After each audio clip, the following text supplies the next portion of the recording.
Chicos, perdón, ¿en qué grupo es este? ¿El 10 o el 11? El 10. Ah, ya.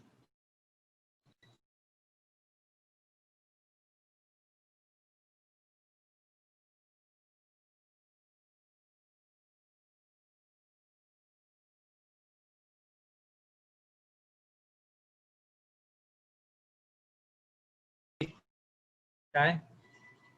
A ver, atención a la lista, por favor. Alvarado, Arévalo, Giancarlos. Buenas noches, doctor. Presente. Alvarado, Arévalo, Giancarlos. Ok. Buenas noches, doctor. Presente. Álvarez Serrano. Presente. Sí, le escuché, Giancarlos. Álvarez Serrano. Presente, doctor. Ok. Arellano Pimentel. Presente, doctor. Buenas noches. Buenas noches. Barreno Vera. Presente, doctor. Bermeo Paredes. Presente, doctor. Buenas noches. Hola, buenas noches. Calero Zapata. Presente, doctor.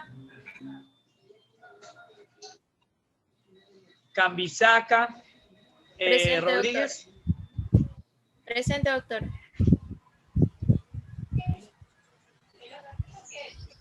Sí, le escuché. Cano Minaya. Presente, doctor. Está un poquito lento mi internet, creo. Está un poquito lento. Chirao Pingüín.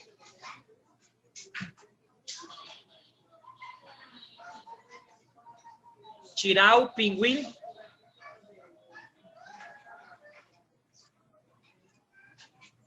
Chiriboga Garcés. Presente, doctor Chiriboga. Ok. Gaibor Zumba.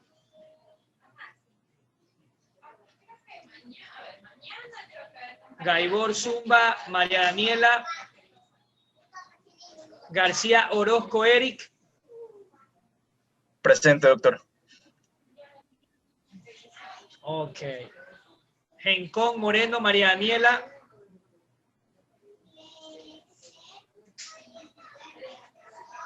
Gencón Moreno María Daniela.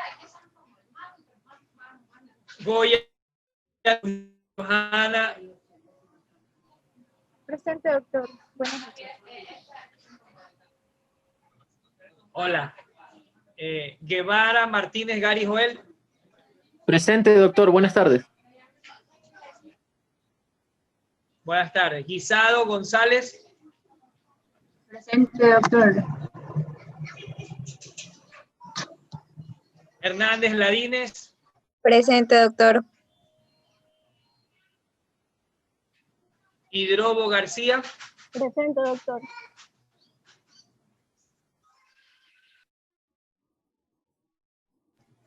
Hidrobo García Helen.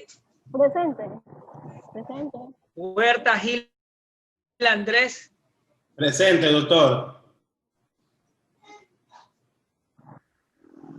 Jimaico del Pino. Presente, doctor. Montero Sánchez. Hola. Montero Hola, doctor. Sánchez. Buenas tardes. Montero Sánchez, presente. Buenas tardes. Ortega Gaspar. Presente, doctor. Palomino Barrera. Presente, doctor. Quiroz Llanes. Presente, doctor.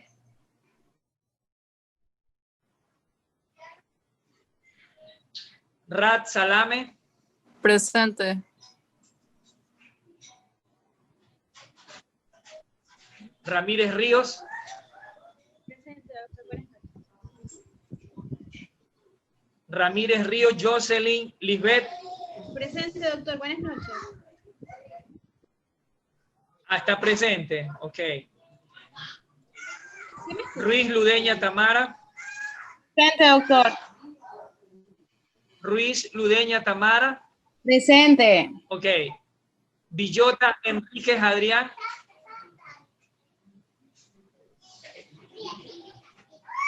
Presente, doctor. Ok, y Villota Maya Lina Alejandra. Presente, doctor. Voy a repetir, Gaibor Zumba María Daniela.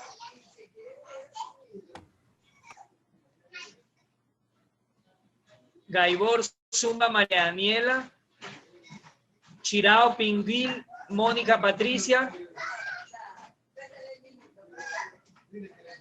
Yencón Moreno.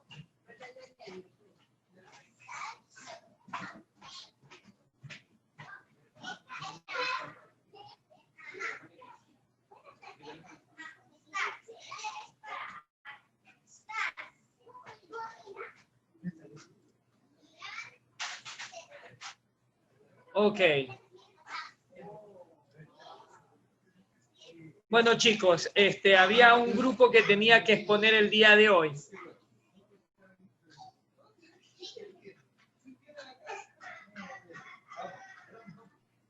Sí, doctor, tenía que terminar el grupo 1. Hay un doctor, ya. compañero en sala de espera. Sí, sí, sí. Por favor. Yo voy a compartir, doctor, Boris Barrera. Ya, perfecto. Perfecto. Entonces comparta.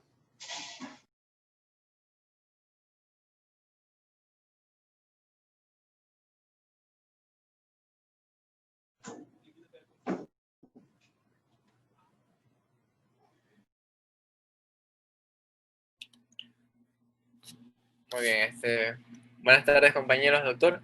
Vamos a continuar con el tema del grupo 1. Yo voy a continuar hablando con electroencefalografía, ¿ya?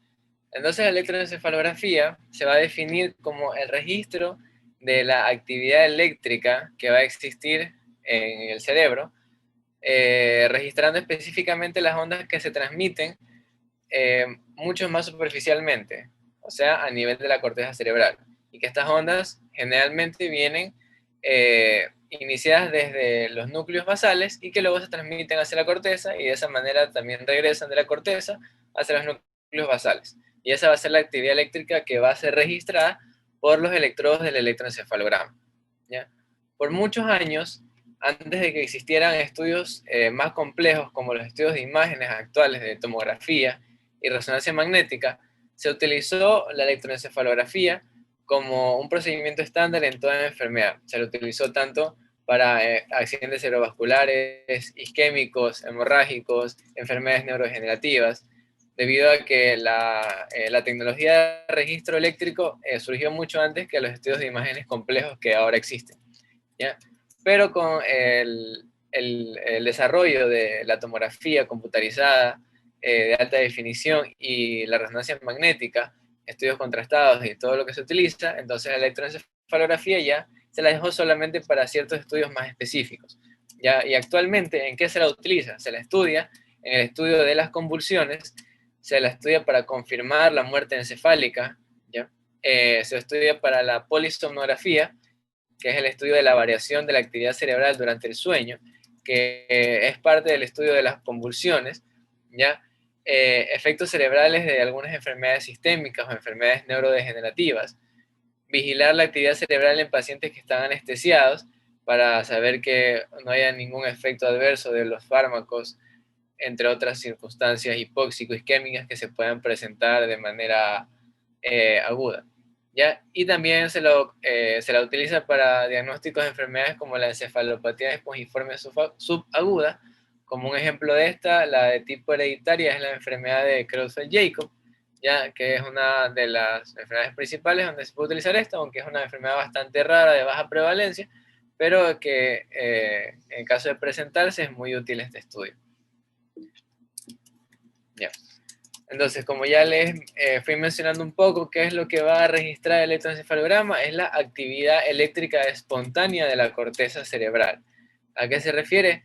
Como espontánea significa que es una actividad eléctrica que siempre se va a generar de manera autónoma con el funcionamiento normal del sistema nervioso central, ¿ya? Y que se lo podría comparar un poco con el electrocardiograma en el sentido de que en el cerebro también existe un tipo de ritmo de transmisión eléctrica normal que es el que mantiene el funcionamiento continuo del cerebro y que está iniciado por los núcleos basales que van a enviar información hacia la corteza y esta información que llega también regresa. Y esa es la que va a generar las ondas eléctricas que van y vienen, o son positivas o son negativas, ¿ya? Y estas corrientes, ¿por qué se van a generar? Se van a generar por la corriente de iones que fluye a través de los espacios extracelulares y a través de las sinapsis neuronales, ya que pueden ser tanto potenciales excitatorios o inhibitorios y todos van a generar ondas, ¿ya? Y generalmente el electroencefalograma va a estudiar ondas con electrodos que pueden ir desde 8 hasta 32 electrodos, o hay algunos casos que se colocan mucho más, ¿ya? Y todas estas van a ser las unidades de amplificación, donde se van a estudiar diferentes regiones del cerebro. Pueden estar lóbulo frontal, parietal, temporal, ¿ya? Todo depende de lo que se quiera estudiar, y generalmente se colocan de manera bilateral para comparar el funcionamiento de ambos lados del cerebro, ¿ya?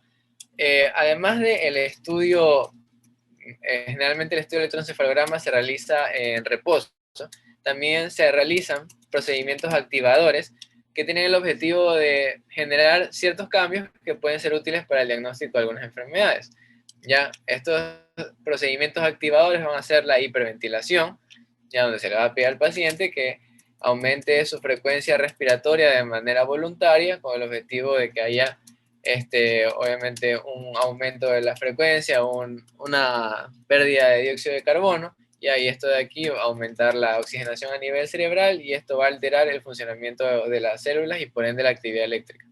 También se utiliza la luz estroboscópica. La luz estroboscópica es una luz LED bastante intensa, ya que se la va a emitir como destellos a una frecuencia de 1 a 20 destellos por segundo, ¿ya? Y esta de aquí se coloca a 40 centímetros de la persona. Esta luz que tenemos aquí a la derecha en este trípode, de esta manera se va a poner el paciente oscuro y se va a prender la luz estroboscópica a esta frecuencia con el objetivo de generar una actividad eléctrica mucho más rápida y que principalmente va a tener efecto a nivel del lóbulo occipital, que donde sabemos que aquí están los núcleos que se van a encargar, o sea, la corteza cerebral que se va a encargar de del control de la respuesta visual, ¿ya? Y de su razonamiento. Ok, y esto se puede realizar con los ojos abiertos o cerrados. Y otro de los procedimientos activadores es el dejar dormir al adulto y al niño, en el caso de que no pueda dormir, sedarlo, ya para estudiar cómo funciona el electroencefalograma mientras el niño duerme, ¿ya? Y aquí se pueden encontrar epilepsias del lóbulo temporal, ya cuando hay actividad eléctrica anómala durante el sueño o la sedación. Ok, precauciones. Aunque en los niños se puede sedar, en los adultos hay que tratar de evitarlo, sino que solamente sea el sueño. El paciente no debe estar en ayuno prolongado cuando se vaya a hacer el examen, debido a que la deficiencia de glucosa puede crear alteraciones a nivel de la transmisión cerebral cortical. Ya que el paciente esté nervioso tampoco, porque aumenta también el funcionamiento cerebral. Que esté excesivamente concentrado está mal, el paciente tiene que estar relajado, tiene que estar con los ojos cerrados, tranquilo, y ahí se realiza el registro del electroencefalograma. O que el paciente esté con somnolencia. O sea, el paciente debe estar bien descansado, no en ayuno prolongado, debe estar tranquilo, sin pensar en nada, y tratar de no sedarlo al menos que sea necesario, ¿ya? Y bueno, la interpretación, aquí hay que pensar que el electroencefalograma no es tan específico como lo es un electrocardiograma, debido a que existen muchas ondas que se transmiten muy rápidamente. Entonces no es tan específico saber qué es cada onda, ¿no? Entonces es muy importante que la persona que se encarga, el especialista, pueda diferenciar las ondas normales de las ondas anormales, ¿ya? Y las ondas que son anormales de lo que generalmente existe, pero que en realidad no representan nada patológico, ¿ya? Hay que ver que pueden haber cambios periódicos del ritmo. Hay que identificar cuál es el ritmo de fondo. Aquí en la segunda es ritmos, está mal escrito, ritmos de fondo, o sea, cuál es el ritmo que normalmente existe de transmisión eléctrica, ¿ya? Y hay que distinguir los artefactos que se puedan presentar por un movimiento del electrodo, entre otras situaciones, ¿ya? Ya. Ok, vamos a hablar de los tipos de registros normales, o sea, qué ondas van a existir en el registro de electroencefalograma. Ya, estas ondas van a tener algunos nombres.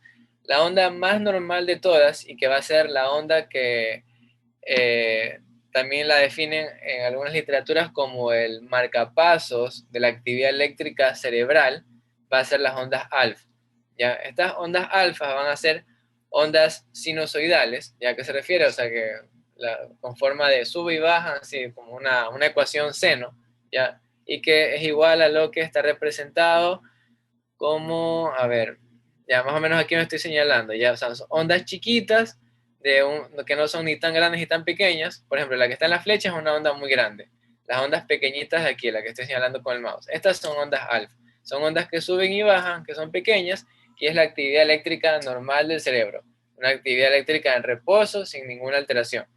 Ya generalmente son asimétricas, unas son más grandes, otras son más pequeñas. Ya tienen una amplitud de 50 milivoltios. A nivel occipital y parietal tienen una frecuencia de 8 a 12 por segundo, ¿ya? O sea, son bastante seguidas, ¿ya? Y pueden ser suprimidas, ¿ya? Porque, por ejemplo, aquí en el mouse se ve que hay ondas que a veces aquí se ven ondas alfa que son un poco más altas y ya un momento en que son más bajitas o son menos frecuentes, como aquí, y que esto puede ocurrir cuando el paciente abre los ojos, ¿ya? Y cuando en cambio lo cierra, las ondas son más estables, ¿ya? Por eso es que el examen se realiza con los ojos cerrados, ¿ya? Y cuando hay actividad mental también se suprimen, por eso es que el paciente debe estar sin pensar en nada que lo concentre excesivamente, ¿ya? Este ritmo alfa se puede volver lento durante el crecimiento, entonces eso es importante tener en cuenta, que en los niños puede haber un ritmo con una frecuencia más baja de 8 ondas alfa por segundo, y eso es totalmente normal, ¿ya? Y los sedantes y las benzodiazepinas van a aumentar la frecuencia de las ondas alfa. Entonces eso también Yo creo que el internet está flojísimo. se le corta. Aló. Ahí, los demás sí me entienden. Sí. Sí, Boris. Sí. El doctor nomás. Doctor.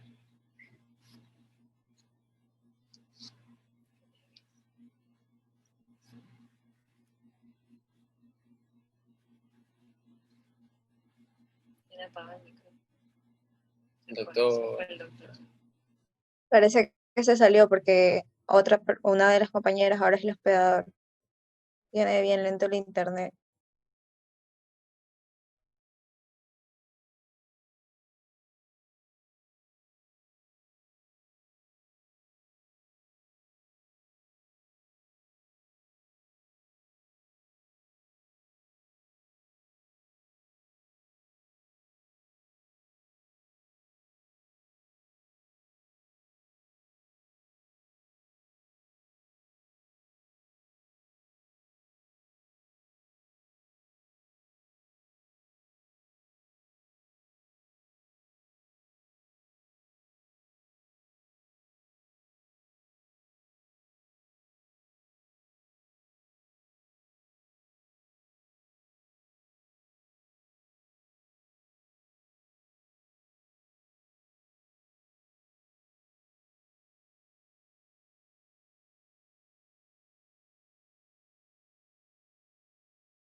Ya le escribí igual al doctor.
Mil disculpas, parece que es un problema de internet. Se cayó la señal injustamente. Un amigo, justamente también un colega me envió un mensaje que se les ha caído la señal a ellos también, así que les pido mil disculpas. He tenido que venir acá al estudio donde ven clases mis hijos.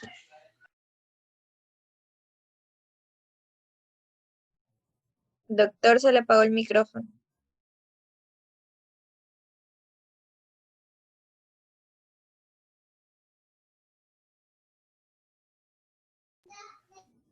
Ya, les pido mil disculpas que hubo un problema con el internet, que tuve que venirme a otro lugar para continuar, por favor. No sé si alguien tiene que entrar al grupo. Disculpen si eventualmente escuchan alguna bulla, pero no estoy en el estudio de arriba. Tuve que venirme acá abajo, porque parece que es algo del internet. Por favor, si pueden continuar, los escucho completamente. Bueno, entonces continúo. Ya. Bueno, me ha quedado en que las ondas alfa, entonces son las ondas que van a representar el ritmo normal del electroencefalograma, o como se lo podría también definir como el marcapaso, o sea, el ritmo normal, o que lo que define el marcapaso es que en sí es la actividad eléctrica que se transmite de nuevo desde los ganglios basales hacia la corteza cerebral, y la corteza de regreso hacia los ganglios basales. Y entonces esa transmisión eléctrica es la que va a representarse como las ondas alfa, que son ondas sinusoidales, asimétricas, con amplitud de 50 milivoltios, una frecuencia de 8 a 12 por segundo, y se las ve mucho más fácilmente en los registros del lóbulo occipital y parietal, ¿ya? Como se lo puede ver aquí, son estas onditas que están acá. Estas ondas que están representadas por la flecha son ondas un poco más amplias, ¿ya? Pero estas onditas chiquitas, sinusoidales asimétricas, son las que representan las ondas alfa. ¿Ok? Se suprimen al abrir los ojos y cuando hay actividad mental, son más lentos durante el crecimiento y aumentan su frecuencia con el uso de sedantes y benzodiazepinas. Ya. Esas son las ondas principales, pero estas ondas alfas pueden tener ciertas alteraciones en su frecuencia o en su amplitud y transformarse en ondas que también son ondas normales, ¿ya? Estas de aquí pueden ser ondas beta, ya que las ondas beta van a ser ondas con una frecuencia de 12 Hz, o sea que ya van a ir a la frecuencia máxima de una onda alfa, o sea, van a ser un poco más rápidas y que van a tener una frecuencia de 10 a 20 milivoltios, o sea que van a ser mucho más chiquitas. ¿Ya? Entonces estas se las puede observar como las ondas casi imperceptibles que existen a veces entre ondas alfa, ¿ya? Y que son un poquito más rápidas. Entonces son también ondas normales y hay que identificarlas. Luego vienen ondas teta. Ya, las ondas teta son ondas de una frecuencia mucho más baja, tan solo de 4 a 7 Hz, o sea, 4 a 7 ondas por segundo, y que se presentan principalmente a nivel temporal y que son más frecuentes en personas mayores de 60 años. ¿Ya? O sea, se las va a identificar porque son ondas más lentas, pueden ser similares a estas, ya que tienen una amplitud de onda más ancha y por ende la frecuencia en la que aparecen es mucho menos, ¿ya? Y finalmente tenemos a las ondas delta, ya que son ondas mucho más lentas, ¿ya? Y que estas aquí ya pueden ser tomadas en cuenta en algunos casos como ondas anómalas, ¿ya? Y estas aquí obviamente como van a ser más lentas, van a ser ondas con una amplitud más grande y que podrían tener un voltaje más alto. Estas podrían ser estas ondas que están aquí, ya que son mucho más amplias y que tienen una frecuencia muy baja. ¿Ok? Ya, pero entonces al final la diferenciación de que son ondas normales o anormales depende del hallazgo general. Ya. Es importante saber que en el caso de un estudio de polisomnografía, o sea, es un estudio de las ondas eléctricas durante el sueño, pueden aparecer ondas con grandes amplitudes y bastante más anchas, ya que se las va a denominar como espigas de sueño, y que se presentan cuando el paciente ya está en una fase 2 de sueño, ya en una fase de sueño con movimientos oculares rápidos, ya. Y entonces, ¿qué es lo que se va a presentar? Van a presentarse ondas normales, que pueden ser ondas alfa, beta y delta, pero que existen momentos en los que hay grandes ondas anchas que aparecen de manera casi siguiendo un patrón, ¿ya? Y eso va a ser las ondas agudas o ondas espiga de sueño, ¿ya? Y también son ondas normales que se presentan normalmente cuando el paciente duerme, ¿ok? Ya. Luego, ¿se acuerdan que les mencioné que existían algunos procedimientos activadores que van a cambiar el registro normal del electroencefalograma y que sirve para interpretar ciertas enfermedades? ¿Ya? Entonces la primera es la estimulación fótica, o sea, la estimulación visual por medio de la luz estroboscópica, ya con destellos a una alta frecuencia. ¿Ya? El uso de este procedimiento activador puede generar algunas reacciones en el caso de que exista una patología, ¿ya? Y se las va a utilizar principalmente como procedimientos activadores en pacientes que se está estudiando convulsiones, ¿ya? Principalmente, ¿ok? Y entonces, en el caso que se utilice este procedimiento activador de la luz estroboscópica, en este gráfico que tenemos aquí tenemos registros de diferentes lugares, registros del lóbulo frontal, lóbulo parietal, temporal y finalmente occipital, ¿ya? Esta línea que está acá, que tiene puras líneas rectas, representa la frecuencia con la que se dispara la luz estroboscópica, ¿ya? Esto que está acá representa un registro de electroencefalograma de una persona normal, ¿ya? En una persona normal, cada vez que se dispara un destello de la luz estroboscópica, podemos ver que esta luz está a una frecuencia bastante alta, como les dije, de varias veces por segundo. Cada vez que la luz se prende, a nivel occipital hay una reacción de una onda más aguda y que sigue la misma frecuencia de la activación de la luz. ¿Ya? ¿Y esto qué significa? Que obviamente la corteza occipital ha recibido información de todo el sistema visual acerca de la presencia de la luz, ¿ya? Entonces esto es un registro normal. Esto significa que el sistema nervioso central está reaccionando normalmente a la estimulación de la luz. Pero ahora, ¿qué pasa? Mientras se realiza este estudio y hay la estimulación por los destellos, se pueden recrear crisis convulsivas en pacientes que tienen un proceso convulsivo, ¿ok? Y pueden ser dos tipos de reacciones. Una reacción fotomioclónica, en la cual se activa la luz estroboscópica y el paciente tiene sacudidas localizadas a nivel de la cara, cuello y extremidades, ¿ya? Y que se van a presentar justamente cuando se activa la luz estroboscópica, ¿ya? Y la reacción fotoconvulsiva es cuando el paciente ya tiene una reacción, una convulsión mayor, o sea, una convulsión generalizada, una crisis convulsiva, que se activa justamente cuando se realiza el estímulo fótico por la luz estroboscópica. Y ese ejemplo lo tenemos en la imagen C que tenemos acá, que es un registro de un paciente en el que se está haciendo un estudio de convulsiones, se activa la luz estroboscópica y aparecen ondas mucho más altas y con una morfología totalmente diferente a las ondas alfa y beta, que son las más normales, que están presentes en este registro, ¿ya? Y que ya representan ondas totalmente anormales, ondas probablemente delta, ¿ya? Y que nos confirman que el paciente tiene reacciones convulsivas y que obviamente se deben dar el tratamiento adecuado para eso, ¿no? Ya.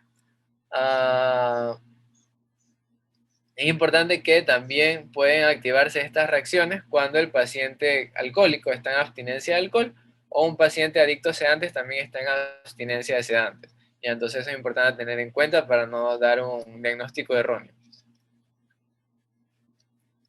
Ok, el electroencefalograma también va a tener variaciones a lo largo de la vida, a lo largo del crecimiento, ¿ya? Y que son importantes saberlas. En los niños y adolescentes va a haber una mayor sensibilidad a los procedimientos activadores. Significa que van a aparecer ondas mucho más alteradas, con mayor amplitud y probablemente mayor voltaje, ¿ya? Y en los niños también, por ejemplo, cuando se utiliza la hiperventilación como procedimiento activador, van a aparecer ondas delta a la mitad y al final de la hiperventilación. O sea, ondas con una frecuencia de 1 a 3 por segundo, o 1 a 3 Hz, o sea que van a ser ondas lentas, pero va a ser normal durante la niñez. ¿Ok?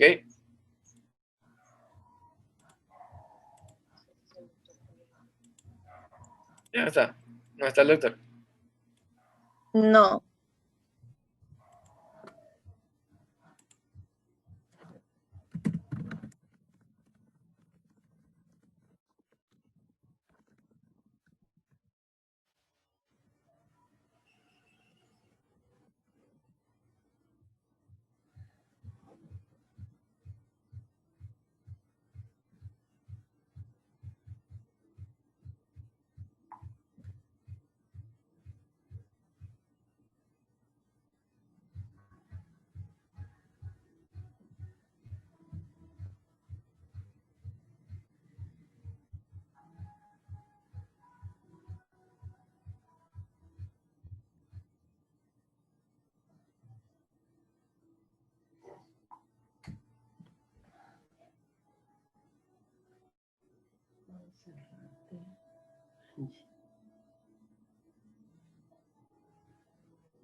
Limpieza profunda más florización, $25.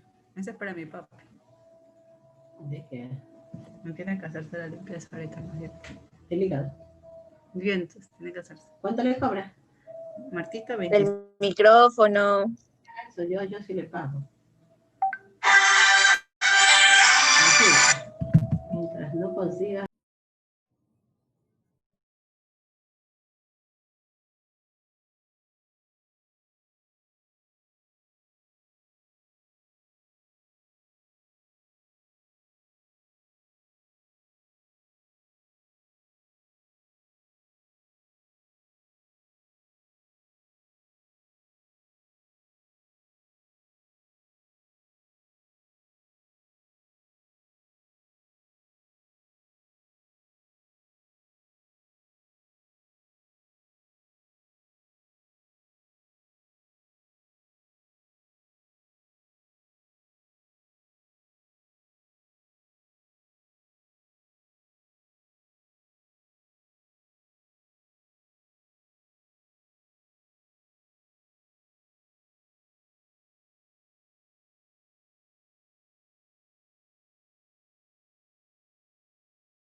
Chicos, disculpen nuevamente, les digo que hay un problema con...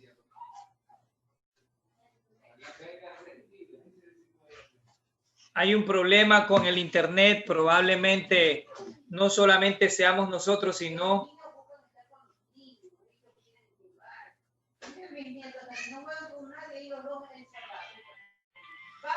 Entonces, no sé si... Aquí habla de 29 participantes, no sé si podemos continuar. A ver, Sí, les pido mil disculpas porque por la interrupción nuevamente con internet. Parece ser que hay compañeros que también tienen el mismo problema, otros compañeros docentes. Así que bueno, vamos a continuar.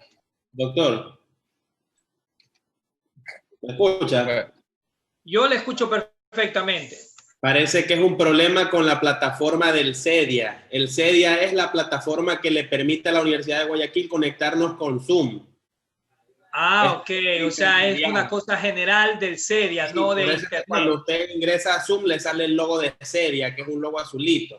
Ellos Claro. son como el intermediario entre Zoom y la universidad. Parece que los servidores de ellos están dando problemas porque todos los docentes de la universidad están teniendo problemas. Sí, bueno, continuemos en la base que se pueda continuar y bueno, paciencia, ¿qué más toca? Bueno, chicos, continuemos, por favor. Bueno, entonces ya les mencioné las ondas normales y que las ondas normales se pueden tener diferentes alteraciones en algunas etapas de la vida, como en la niñez y adolescencia, que son más sensibles los procedimientos activadores, que las ondas delta pueden aparecer a la mitad y al final de la hiperventilación, y en los lactantes generalmente hay un ritmo predominante con una frecuencia de tan solo 3 Hz, o sea, 3 ondas por segundo, que es bastante irregular, y que va aumentando progresivamente hasta que a los 6 años de vida ya aparece el ritmo alfa del adulto, con ya la frecuencia de 7 a 12 Hz, ¿ya? Y de los 10 a 12 años ya es una onda tal cual con la frecuencia del adulto. Tipos anormales. O sea, ¿cuándo van a haber ondas anormales? Puede existir disminución o ausencia de ondas en el caso de que existan zonas grandes de infarto, de necrosis por un proceso traumático o la presencia de un tumor. Obviamente, ¿por qué? Porque ¿qué es lo que se registra nuevamente? Es la transmisión eléctrica que viene de ganglios basales a corteza y de corteza regresa a ganglios basales. Entonces, en el caso de que exista una sonda de infarto, ya en la corteza cerebral no va a haber transmisión en este lugar, entonces va a estar disminuida o ausente. Lo mismo con una necrosis traumática, un hematoma o la presencia de un tumor a nivel cortical. Ya, también la presencia de coágulos entre la corteza y los electrodos, ya, o sea, la presencia de un hematoma subbiliar, un hematoma a nivel de la dura madre o bajo las meninges, ¿ok? Otras ondas que pueden ser anormales, pero que también pueden presentarse normalmente en algunas situaciones que ya mencioné cómo son las ondas delta, que son de frecuencias bajas de tan solo 3 Hz, las ondas delta, que son de una frecuencia intermedia, ¿ya? Y las ondas en espiga o agudas, que les dije que se presentaban normalmente durante el sueño, específicamente en la fase 2, o el sueño con movimientos oculares rápidos, y que también se presentan en ataques epilépticos y ataques epilépticos que se han activado con los procedimientos activadores, principalmente la estimulación fótica con la luz estroboscópica, ¿ya? En el caso de que haya un silencio electrocerebral, o sea que a nivel de ningún electrodo haya la transmisión eléctrica, esto puede ser por intoxicación por barbitúricos, hipoxia o isquemia cerebral, ¿ya? Y también un proceso de edema cerebral.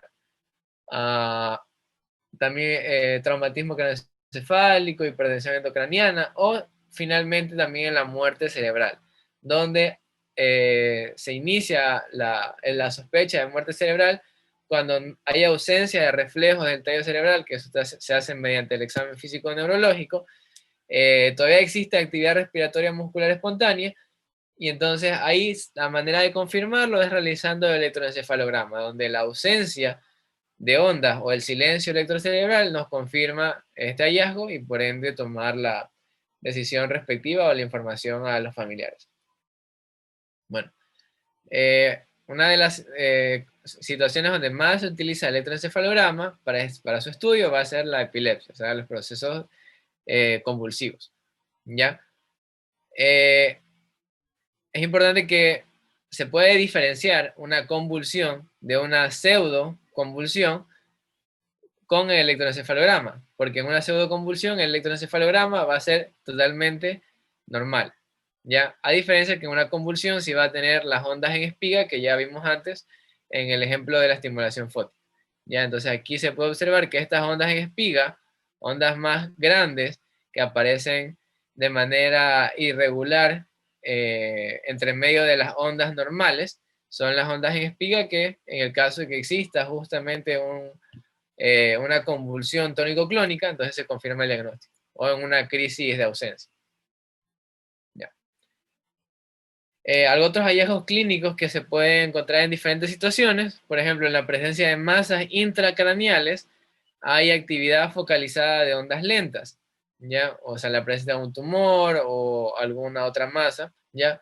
En caso de encefalitis, pueden haber ondas periódicas que tienen, ¿cómo se llama? Un milivoltio de alto, o pueden aparecer ondas lentas, ¿ya? En el caso de síncope, el paciente va a presentar una lentificación del trazo. En el caso de enfermedades desmielinizantes, va a haber un enlentecimiento focal o difuso, dependiendo de cómo esté distribuida la desmielinización, pero obviamente sabemos que los procesos de desmielinización se pueden observar mucho mejor en estudios de resonancia magnética y tomografía, ¿ya? En el hipotiroidismo también puede haber una disminución de las ondas lentas. Ok, les había mencionado al inicio que se puede utilizar el electroencefalograma para diagnosticar enfermedades como la enfermedad encefalopatía espongiforme. En este caso tenemos el ejemplo específico de la enfermedad de Creutzfeldt-Jakob, que es una enfermedad hereditaria neurodegenerativa que va a ocasionar una degeneración difusa del parénquima cerebral, anatomopatológicamente representada por lesiones de esponja o a manera de queso perforado, ya donde todo el parénquima se empieza a destruir, y por ende todas las manifestaciones de alteraciones motoras, alteraciones cognitivas, alteraciones a la sensibilidad, y que finalmente van a llevar a la muerte del paciente. ¿Ya? ¿Y qué se va a presentar aquí? Se van a presentar ondas en espiga o ondas bastante altas con una actividad muy periódica. ¿Ya? Entonces, y este va a ser específicamente el hallazgo en la enfermedad de Creutzfeldt-Jakob. ¿Y por qué van a estar estas ondas mucho más altas, pero con una frecuencia más baja? Debido a que como el parénquima se encuentra comprometido en muchas menos áreas en las cuales el impulso eléctrico se va a transmitir, por ende va a ser más lento y va a ser mucho más alto, ya que toda la energía se concentra en puntos focalizados. Ya. Bueno, otras situaciones donde puede utilizarse el electroencefalograma es procesos de coma inducidos por enfermedades metabólicas, como por ejemplo tenemos el coma hepático, donde lo que vamos a tener es que obviamente el paciente está en coma, se hace el electroencefalograma y vamos a tener una actividad de ondas lentas, ya ondas delta, pero con una frecuencia un poco más baja que en procesos de crisis convulsivas, ya, y que también van a ser periódicas. Ok, entonces, ¿cuál va a ser finalmente la importancia clínica? ¿En qué situaciones se puede utilizar? ¿En cuáles no tiene tanta relevancia el electroencefalograma? Es que, primero, cualquier alteración leve que se encuentre en un paciente normal tiene poca importancia. Y siempre esta información debe ser evaluada junto con la clínica del paciente, ¿ya? ¿Y en qué situaciones va a haber una importancia limítrofe? O sea, que podría ser nada o podría ser al mismo tiempo muy importante. Cuando existan espigas positivas de 14 a 6 por segundo, ya significa que existan ondas que sean muy positivas, y ahí esto principalmente se puede presentar en crisis convulsivas, ¿ya? Un enlentecimiento diseminado de 5 a 6 Hz que se presenta, por ejemplo, en comas por procesos metabólicos, ¿ya? Asimetrías del voltaje, o sea que existan ondas muy altas, ondas pequeñas, y que eso también lo vimos que se presenta en las crisis convulsivas, ¿ya? y desintegración persistente de las ondas normales unos minutos post hiperventilación. Ya también puede representar alteraciones importantes. ¿Ok? Bueno, muchas gracias.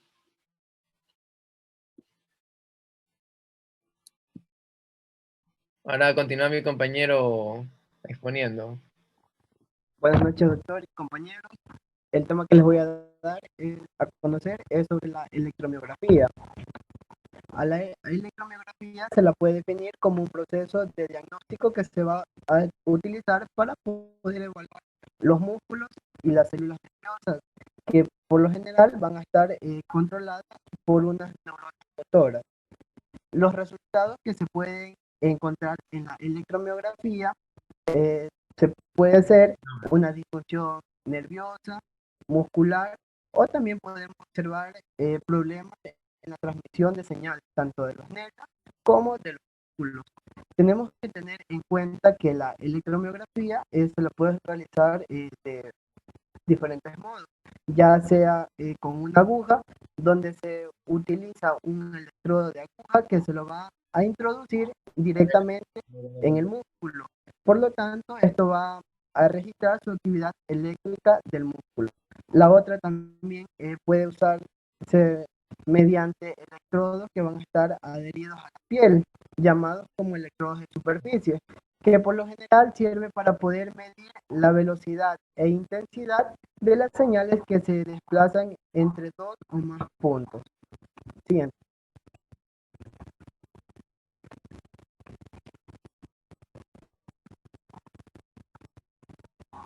Siguiente.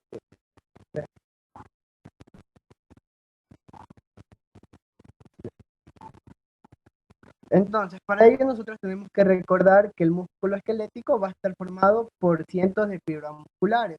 Cada fibra muscular en su citoplasma van a tener paquetes de miofibrillas, que son estructuras tubulares y alargadas.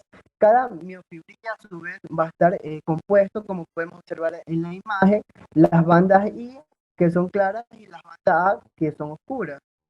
Ya, entonces estas miofibrillas a la vez pueden tener dos tipos de filamento, como ya sabemos, los finos o también llamados actina, que entre medio de ellos vamos a tener el punto Z, y también vamos a tener los filamentos gruesos, también llamados miosina.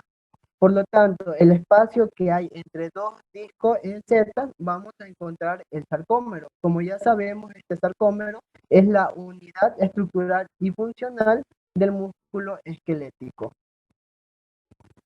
Siguiente. El filamento fino va a estar compuesto por una doble capa de hélice, tanto de actina, y en sus surcos vamos a tener, como observamos en la imagen, a la tropomiosina, que están atrapados en los dos puntos de unión, tanto de la actina como la miosina. Esto, a su vez, va a tener a la troponina, que es la que activa la contracción. En cuanto al filamento grueso, va a estar formado por la miosina, que tiene una cabeza y una cola. Como ya sabemos, la cabeza van a haber dos zonas muy importantes donde se van a unir tanto la miosina y actina, y la otra zona donde se une una molécula de ATP. Entonces, esta energía que se libera se la va a utilizar para poder realizar la contracción. Siguiente. Entonces, para poder entender cómo se produce la activación del músculo, debemos estudiar el sistema de membranas de las fibras musculares, recordando que el sarcolema presenta impaginaciones hacia el citoplasma, llamados túbulos T o transversales.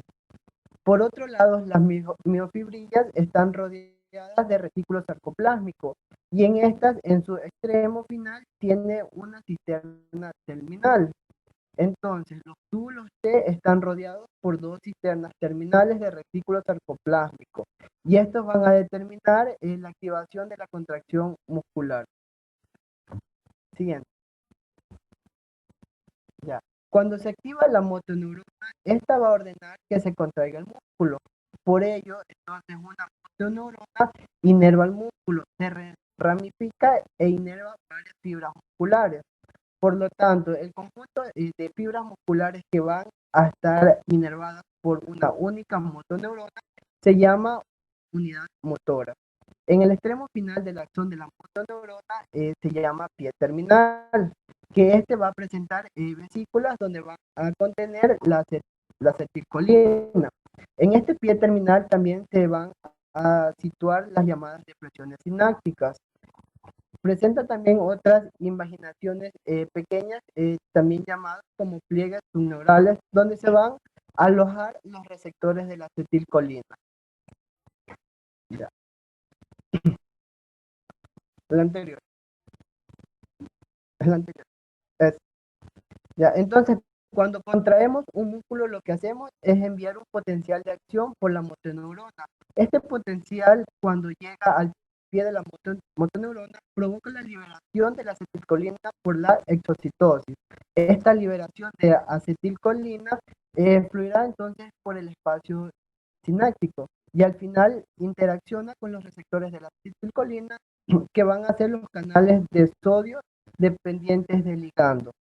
Cuando se abre este canal de sodio, entra el sodio a favor del gradiente electroquímico y se produce la despolarización de la placa motora. Esta despolarización es muy grande y tiene una amplitud de 50 a 60 milivoltios, lo que es suficiente para poder superar el umbral de excitación y provocar el potencial de acción de la célula muscular. Siguiente. Entonces, este potencial de acción que se origina en la célula muscular va a provocar la contracción. Para ello, entonces, tenemos que recordar que el potencial de acción se propaga por toda la membrana plasmática, en toda la fibra muscular esquelética y se introduce en la membrana de los túbulos T. En esta membrana hay unas estructuras llamadas receptores de la dihidropiridina, que son sensibles al voltaje y van a estar acoplados al receptor de la rianodina, que es un canal de calcio de la cisteína terminal, como podemos observar ahí en la imagen. Bueno, entonces este potencial de acción en la despolarización hace que este receptor de la dihidropiridina arrastre al pie del receptor de la rianodina de su sitio. Por lo tanto, el canal de calcio de la cisterna terminal va a quedar abierto y el calcio que se va a encontrar en su interior va a ser liberado hacia el citoplasma. Entonces, a lo que se produce el aumento del calcio en el citoplasma, se va a introducir estos a las miofibrillas. Cuando se parece, por lo general, el potencial de acción, el receptor de la rianodina se cierra otra vez y el calcio del citoplasma es recuperado al interior de la cisterna. La siguiente. Ya. Entonces, el calcio por sí va a provocar la contracción. Para ello se une la troponina, que por lo general, como ya sabemos, es una proteína reguladora del filamento fino. Esta troponina sufre una torsión que va a arrastrar tanto a la tropiomiosina de los sitios de unión entre la actina y el filamento grueso. Entonces, cuando quedan estos sitios de unión libre, se inicia el proceso de los puentes cruzados mediante el contacto de la cabeza de la miosina con la actina. Como consecuencia, vamos a tener que se produce el desplazamiento de la actina y la miosina, produciéndose la contracción del músculo esquelético. Siguiente. Entonces, conociendo esto, podemos hablar de la electromiografía. En la electromiografía vamos a tener ciertos equipos que vamos a utilizar, como por ejemplo podemos utilizar cables de conexión, sistemas de adquisición de datos y una plataforma. Incluso podemos utilizar los electrodos de estimulación. Esto consiste en colocar un total de 5 electrodos en el brazo del paciente. 2 de estos electrodos se suelen colocar en el bíceps y 2 en el tríceps. Y uno de ellos, de estos electrodos, suele funcionar como de función de tierra. Entonces, para que se produzca un buen registro, es necesario limpiar el área donde se van a introducir estos electrodos. para poder eliminar la grasa y no interfiera con los resultados. Los electrodos no se deben poner en los tendones porque luego se puede realizar un mal registro. Por eso se los tiene que poner sobre las musculares con una distancia de 2 a 3 centímetros.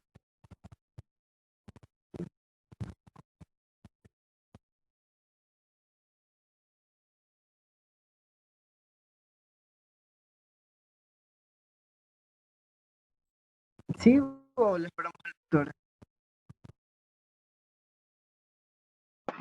Sigue nomás. Sigue. Sí, sigue nomás, sigue. No, que suspendamos la clase, dice el doctor. ¿En serio? Sí, sí, acaba de escribir en el grupo de WhatsApp. Bueno.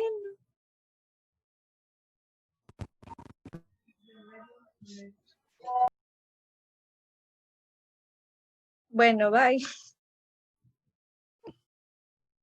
Chao.